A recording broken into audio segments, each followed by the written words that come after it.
दोस्तों, आपने ये कहावत जरूर सुनी होगी कि केवल ज्ञान प्राप्त करना ही पर्याप्त नहीं, बल्कि उसे जीवन में लागू करना भी अति आवश्यक है। हेलो गाइस, मैं हूँ आपकी होस्ट नारायणी और लाई हूँ आपके लिए एक छोटी सी ज्ञानवर्धक कहानी। ये कहानी बुद्धिमत्ता और उसके व्यवहारिक उपयोग के महत्व को दर्शाती है। ये कहानी हमें विवेक, आत्म नियंत्रण और गलतियों से सीखना सिखाती है ताकि हम पछतावे और धोखे से बच सकें।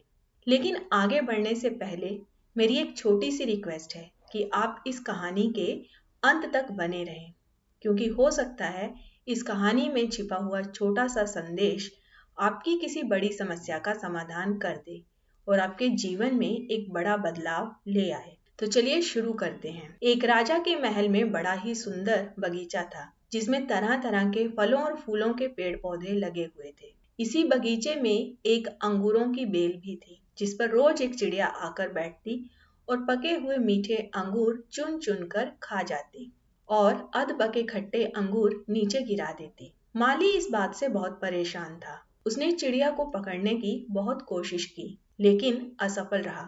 सो हार कर उसने ये बात राजा को बताई। राजा ने पूरी बात सुनने के बाद चिड़िया को स्वयं पकड़ने का निश्चय किया। राजा बाग में छिपकर बैठ गया और चिड़िया का इंतजार करने लगा। जैसे ही चिड़िया आई, राजा ने फुर्ती दिखाते हुए उसे पकड़ लिया। अब जैसे ही राजा उसे मारने वाला था, चिड़िया राजा से बोली, हे राजन, मुझे मत मारे, क्योंकि मैं आपको ज्ञान की 4 अनमोल बातें बताऊंगी जो आपके जीवन में बहुत काम आएंगी। राजा इस बात से हैरान था कि चिड़िया मुझे ज्ञान देगी।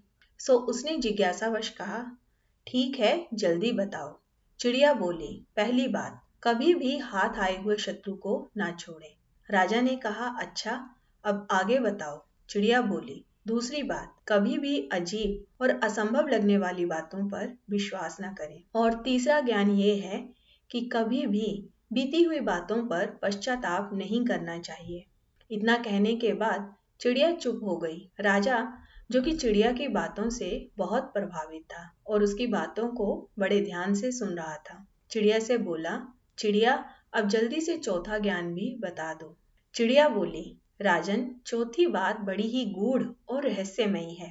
पहले मुझे तनिक ढीला छोड़ दें, क्योंकि मेरा दम घुट रहा है। तनिक सांस ले लूं, फिर मैं आपको ज्ञान की चौथी बात भी बता दूंगी। इतना सुनते ही राजा ने जैसे ही अपनी पकड़ ढीली की, चिड़िया फुर से उड़कर एक ऊंची डाल पर जा बैठी और हंसते हुए बोली, हे राजन, मेरे पेट में 2 हीरे हैं। इतना सुनते ही राजा पश्चाताप में डूब गया। राजा की ऐसी हालत देखकर चिड़िया फिर से हंसने लगी और बोली, हे राजन, अभी अभी मैंने आपको ज्ञान की 4 अनमोल बातें बताई, लेकिन आपने उन्हें इतनी जल्दी भुला दिया।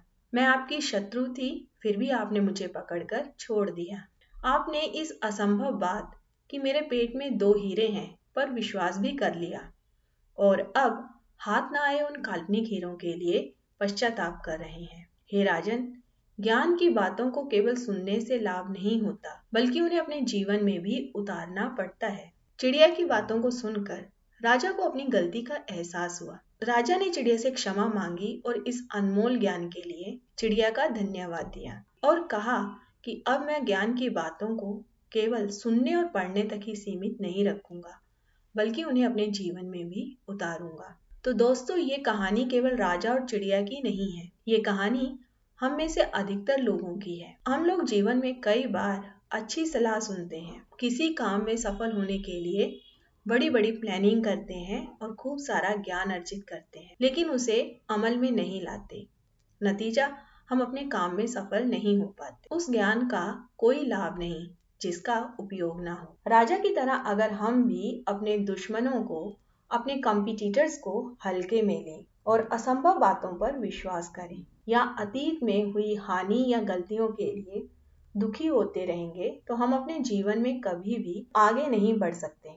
इसलिए ज्ञान को कर्म में बदलना और व्यवहारिक बनना सफलता का मूल मंत्र है। तो आपको ये कहानी कैसी लगी? कमेंट करके जरूर बताइएगा। अगर आपने इस कहानी से कुछ सीखा तो इसे केवल अपने तक ही सीमित ना रखें, बल्कि अपने दोस्तों, परिवार और ऐसे लोगों के साथ शेयर करें जिन्हें कि आप चाहते हैं कि उनके जीवन में भी बदलाव आए। फिर मिलेंगे दोस्तों एक नई वीडियो में एक नई कहानी और एक नई ऊर्जा के साथ।